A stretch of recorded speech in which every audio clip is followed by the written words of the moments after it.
Շատ կարևոր է եղել ինձ համար նաև պահպանել բնությունը, օգտվել մաքուր էներգիայից, առավել ևս օգտվել այն դեպքում, երբ մենք ունենք անսահման հնարավորություն Հայաստանում արևային ռեսուրսի տեսանկյունից։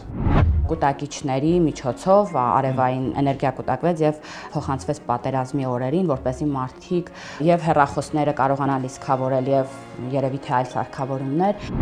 Գործարը պետք է հարկեր վճարի, բժիշկը պետք է մարդիկ բուժի, ուսուցիչը պետք է կրթի մեր երիտասարդներին, բոլորս եթե մեր գործը լավ անենք, ես վստահ եմ Հայաստանից լավ տեղ չի լինելու ապրելու։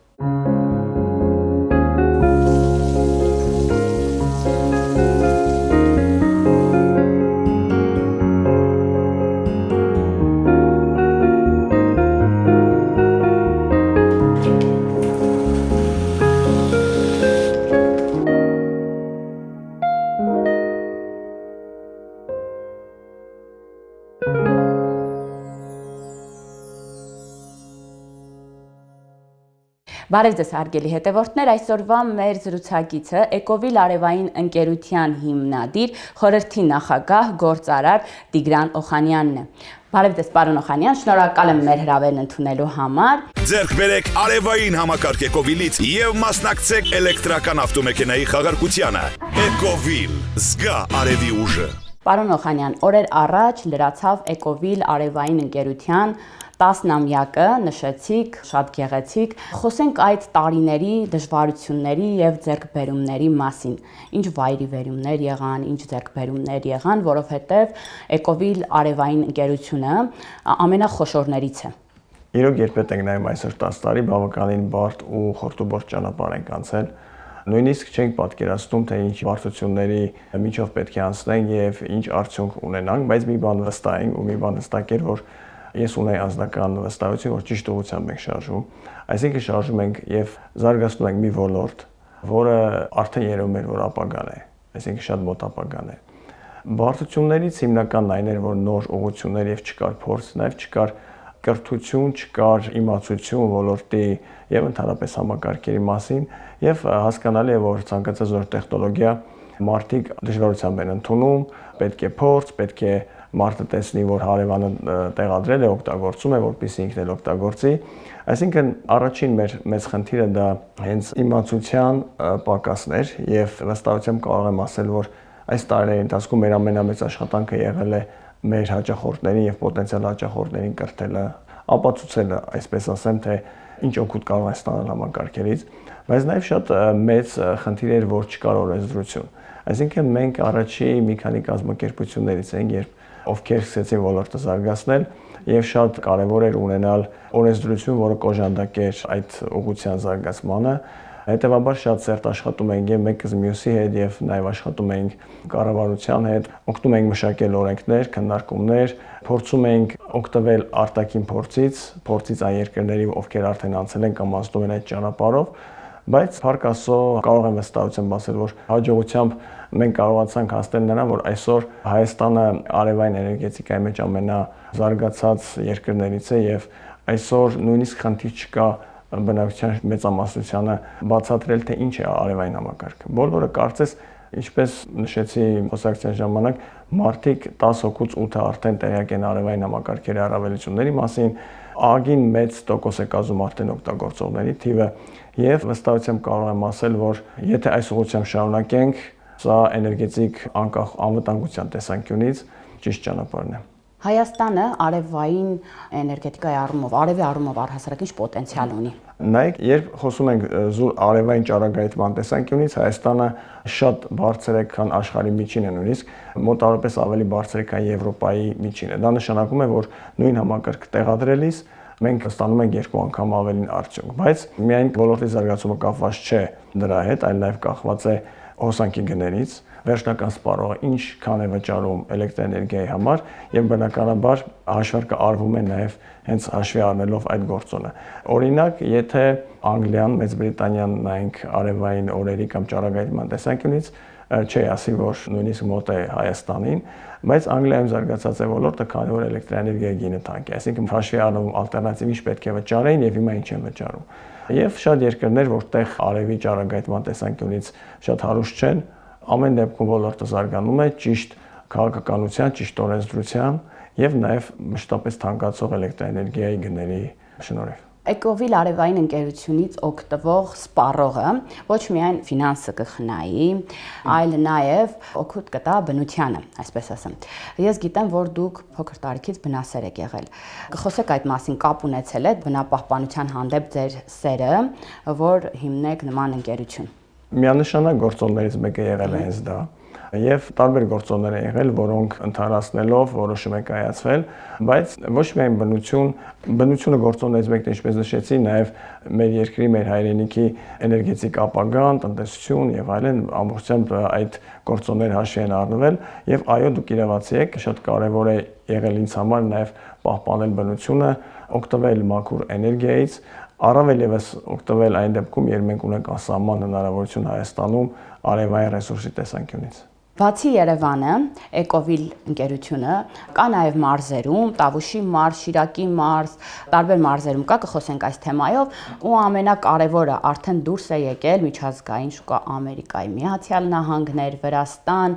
խոսենք այս մասին։ Այո, 20 թվականին մենք մեր կարծիքով, մեր գնահատմամբ հասանքային մակարդակի, որ կարող ենք մեր փորձը արտահանել Հայաստանից դուրս, եւ այսպես ասած տրամաբանորեն առաջին շուկան, որ մտածեցինք, դա Վրաստանն էր, եւ հաշվի առնելով որ Վրաստանում ոլորտը մի 5-6 մինիմում տարի ավելի հետ էր եւ օրենսդրական տեսանկյունից եւ հագեցվածության տեսանկյունից, մենք փորձեցինք մեր փորձով առաջին հերթին կիսվել Վրաստանում եւ օգնել զարգացնել վրացական արևային ոլորտը, արևային շուկան։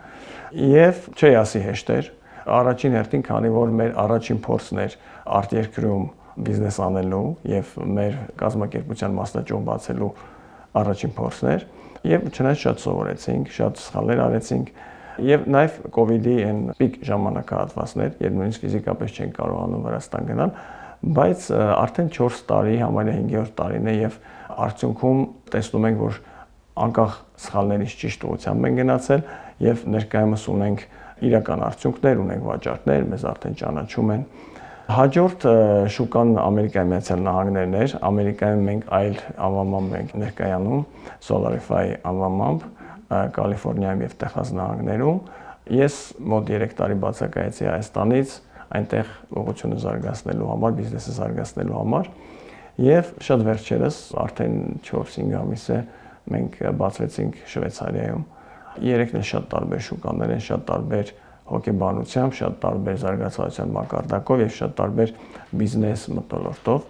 բայց կարծում եմ ճիշտ ուղղությամբ են գնում եւ արդեն մեր փորձը, ոլորտի փորձը եւ նաեւ բնազդը մեզ հուշում է, որ այդ երկրները, որտեղ ներկա ենք, ունեն մեծ ապագա եւ մենք օր-օրի ավելի մեծ մասնաբաժին ենք ձեռք բերում շուկայում։ Իսկ մարզերի ակտիվության մասին ինչ կասեք, գնալով ավելի ակտիվություն նկատվում է, պահանջարկ կա այնտեղ։ Իհարկե։ Մեր մարզերը բնականաբար ոչ բոլորը հավասարաչափ զարգացում ունեցան։ Կարծում եմ առաջին մարզերից, որ մարդիկ սկսեցին հետաքրքրվել հատկապես արևային ջրատաքացուցիչներով, դա Գեղարքունիքի մարզն էր, Վարդենիս քաղաքի մոտ, այդ համայնքը, եւ դա օբյեկտիվ պատճառ ուներ, քանի որ այնտեղ իրականացվել են մի քանի միջազգային ֆինանսավորման ծրագրեր, որտեղ արևային ջրատաքացուցիչներին տեղադրել, բայց նաև այն տեսանկյունից, որ այնտեղ ճառագայթման մակարդակը ավելի շատ է, արև ավելի ուժեղ է։ Այսօր կարող եմ ասել, որ բացառությամբ հավանաբար Սյունիքի, որը հեռավորության պատճառով մի քիչ ավելի հետ է մնում, չնայած մենք շատ մեծ ջանք ենք դնում հիմա Սյունիքում ոլորտը հասցնելու այլ մարզերի, բոլոր մարզերում էլ ակտիվ են, մարդիկ արդեն տիրապետում են ինֆորմացիային, գիտեն արևային համակարգի, ինչ է տեսնում են, որ կարծում եմ չկա մարդ, որ հարևան չունի, 4 կողմը նայելով չի տեսնի մի տուն, որտեղ արևային համակարգ չկա տեղադրված։ Դուք սկզբում կրթություն եք ստացել Ամերիկայի Միացյալ Նահանգներում, ետ եք եկել սովորել եք Երևանի պետական համալսարանում, հետո գնացել եք եւ կրթվել եք Եվրոպայում եւ ամենայն հավանականությամբ ձեր հրաշալի գիտելիքները փորձը բերել եք այստեղ, մեր երկիր, ձեր հայրենիք եւ ծառայեցրել եք հայրենիքին։ Հիմա շատ հաճախ երիտասարդները խնդիր են ունենում մասնագիտություն ընտրելու։ Մի փոքր խոսենք կրթության մասով, նախ մեր հայաստանյան կրթությունից, միջազգային կրթությունից եւ կուզենամ որպես հաջողակ գործարար ձեր խորհուրդը տաք մեր երիտասարդներին։ Գիտեք, կարծում եմ ամենակարևոր հարցերից մեկն եք բարձրացնում։ Այո, ես բարեբախտաբար փորձ եմ ունեցել տարբեր երկրներում ստանալ կրթություն եւ դա նաեւ հնարավորություն է տվել հասկանալ այսինքն ավելի լայն նայել, ավելի լայն դիապազոնով նայել եւ հասկանալ, թե ինչ կարող ենք անել մենք, որ չենք անում։ Կարծում եմ առավելապես այսօր, երբ տեխնոլոգիաները շատ արագ են զարգանում, համեմատած օրինակ 10 տարի առաջվա կամ 15 տարի առաջվա հետ, նույնիսկ առաջնահերթ մասնագիտություններն են փոխվել։ Այսինքն, օրինակ 10-15 տարի առաջ մարդիկ գնում 10 տարի սովորում էին, 12 տարի բժիշկ էին դառնում, իհարկե, որ կարծում եմ օգտակար մասնագիտություններից է, ոչ մեկ չի կարող դրան մասով իջել, բայց այսօր կան շատ on-line մասնագիտությունների հնարավորություններ, որոնք շատ ավելի հեշտ են ձեռք բերում եւ ֆինանսական տեսանկյունից եկամտաբեր են։ Կարծում եմ այստեղ շատ մեծ դեր ունի պետությունը։ Պետության դերը լինելու է այնտեղ, որ պետք է ճիշտ գնահատվի աշխարհում զարգացումները, հասկանանք ուր է գնում։ Այսօր մենք խոսում ենք արհեստական բանականության մասին եւ հետ մնալ արհեստական բանականությունից, կարծում եմ մի քանի տարի հետո բոլորս էլ զգալու ենք դրա բացը։ Այսինքն պետությունը նախ պետք է շատ կարևոր է, որ հարթակ ստեղծի եւ ճիշտ ուղղություն տա մեր երիտասարդներին, օրինակ դրա հնարավորություններից որ կարող է իրականացվել դա հատուկ կրթաթոշակներ տրամադրել որոշ ուղղությունների համար, գնահատել, ունենալ վիճակագրություն տնտեսության մեջ ինչ մասնագիտությունների պակաս կա, իրականում դա չունենք մենք։ Դա չունենք կամ ունենք թղթի վրա, որը որ մեզ իրական պատկեր չի տալիս։ Շատ կարևոր է ճիշտ գնահատել ինչ ունենք եւ ինչի կարիք կա։ Հետո գնահատել ուր է գնում աշխարհը, ուր են գնում տեխնոլոգիաները։ Եվ ըստ այդմ ճիշտ ուղղորդել մեր երիտասարդներին, քանի որ ապագան մեր երիտասարդների ձեռքում է եւ մեր երկրի ապագան է մեր երիտասարդների ձեռքում եւ դրա հետ զուգահեռ ստեղծել հնարավորություն աշխատանք գտնելու մեր երկրում, որպեսզի մեր երիտասարդները սովորեն եւ մնան Հայաստանում։ Ձեր ընկերությունը, ձեր հիմնադրած ընկերությունը մեր երկրի ծանր պահին, պատերազմի օրերին իր աջակցությունն ունեցավ, ուզում եմ սրանով ընդգծենք կարևորությունը արևային էներգիայի, որովհետև կուտակիչների միջոցով արևային էներգիա կուտակվեց եւ փոխանցվեց պատերազմի օրերին, որպեսզի մարդիկ եւ հեռախոսները կարողանան լիցքավորել եւ երևի թե այլ սարքավորումներ, դա ձեր այդ մասով առաջին փորձն էր արդյոք եւ ինչպես որոշումը կայացվեց այդպես արագ, որովհետեւ ես գիտեմ, որ հաջողվել է։ Այո, ինչպես շատ այլ մեր գործընկերները Հայաստանում գործարարներ եւ կազմակերպություններ իրենց մասնակցություն ունեցան մեր սահմանների պահպանության գործում, մենք եւս փորձեցինք, քանի որ առավել եւս կար անհրաժեշտություն մեր պրոդուկտների, այսինքն չունենք այդ պրոդուկտը, բայց մշակեցինք այդ պրոդուկտը, դա Արեգա համակարգի մասին էր, որը հնարավորություն էր տալիս հոսանքի անհասանելիության դեպքում մարդիկ կարողանան ունենալ էլեկտրաէներգիա կուտակիչների միջոցով, ունենալ լույս, ունենալ առաջին անհրաժեշտության համար անհրաժեշտ էլեկտրաէներգիա, հեռախոսի լիցքավորում եւ այլն, եւ շատ, այսպես ասեմ, շտապ ձևով փորձեցինք թեկուզ ոչ կատարյալ, բայց մշակել մի պրոդուկտ եւ ուղարկել այն աշխատելու եւ կարծում եմ դա շատ ճիշտ պահին ճիշտ օգուտ տվեց մեր զինվորներին, մեր պաշտպաններին եւ բնականաբար արդեն մենք շատ ավելի զարգացրել ենք այդ պրոդուկտը, շատ ավելի եւ էսթետիկական տեսանկյունից եւ տեխնիկական տեսանկյունից եւ տեսնում ենք, որ շատ մեծ պոտենցիալ ունի ինչպես Հայաստանյան շուկայում, այլ նաեւ արտերկրում եւ չմոռանանք, որ ակումուլյացիոն համակարգերը այսօր ամենաարագ զարգացող ուղղություններից են էներգետիկայի մեջ եւ շատ մեծ հարցեր կլուծեն, երբ ունենանք հասանելի, էժան եւ մեծ հզորությամբ ակումուլյացիոն համակարգեր, կուտակիչներ։ Որքանով տեղյակ եմ, 15 տարեկանում, երբ Ամերիկայից եք եկել Հայաստան, աշխատել եք ձեր հայրիկի շինարարական ընկերությունում, որքանով է այդ տարին, երբ որ աշխատել եք, ձեզ վրա ազդեցություն ունեցել կառուցման շինարարական ոլորտում, հետագայում ձեր բիզնեսը հաջողելու համար, որովհետև հետաքրքիր է նաև այդ ոլորտը, չէ՞։ Իհարկե, դա երևի եղել է իմ ամենամեծ դպրոցը եւ սկիզբը աշխատանքային կարիերայի։ Բնականաբար սկսել եմ շատ փոքր գործառույթներից, թղթաբանությունից, 2 տարի հետո արդեն շինարարապարակ, աշխատանք շինարարների հետ եւ հեռու չգնանք իրականում արևային էներգետիկան, որպես հենց բիզնես շատ կապված է շինարարության հետ եւ նույնիսկ կարելի է դասել որպես շինարարական կատեգորիայի ընկերություն եւ փորձը, որը ես ստացա հենց առաջին աշխատանքային կարիերայի առաջին փուլերում, շատ մեծ էր եւ նաեւ շատ մեծ էր դերը իմ հայրիկի, որը բավականին երկար տարիներ շինարարությամբ է զբաղվել եւ այսպես ասեմ ամենափորձված շինարարներից մեկն է Հայաստանում, շատ մեծ է նրա դերը, նրա խորհուրդները շատ կարևոր են ինձ համար եւ շատ սխալներով, շատ տեղեր սխալվելով, գնահատելով, վերլուծելով, այսօր հնարավորություն ունեցանք ստեղծել մի ընկերություն, որը շատ մեծ դեր ունի արևային էներգետիկայի ոլորտում մեր երկրում եւ ունի իր ազդեցությունը մեր բնակիչների, մեր գործարարների էներգետիկայի ապահովման հարցում։ Պարոն Ախանյան, այս հարցը գրեթե միշտ հնչեցնում եմ հաջողակ հյուրերին, մինչ մենք այստեղ զրուցում ենք, կան մարդիկ, որ այս պահին օդանավակայանում են, որպեսզի լքեն հայրենիքը, որովհետև անհաջող են համարում իրենց գործը, իրենց հաջողակ չեն համարում եւ սոցիալապես բավարարված չեն համարում հայրենիքում իրենց։ Արդյոք ձեր գործի մեջ չի եղել դժվարություններ եւ չկան դժվարություններ եւ ինչպես է գալիս այն որոշմանը, որ կրթված լինելով դրսում, բայց արարում եք հայրենիքում։ Իրոք դա ցավալի խնդիր է եւ ամեն հայ, ով մշտապես լքում է Հայաստանը, իրոք մեր սրտից արուն է կաթում եւ չեմ կարծում դա շատ հեշտ խնդիր է լուծելու, այսինքն դա միավեկտոր խնդիր չէ, բավականին գործոններ են ազդում դրա վրա, մենտալիտետի հարց է, ապագան տեսնելու հարց է, անվտանգության պակասի հարց է եւ այլն։ Եվ նույնիսկ ինչ-որ տես զարմանալի է, երբ մարդիկ են լքում, ովքեր այստեղ կարողանում են դրսևորել, այստեղ կարողանում են գումար վաստակել, կարծում եմ ավելի շատ այդ մարդիկ ապագայի ինչ-որ անորոշության խնդիր ունեն։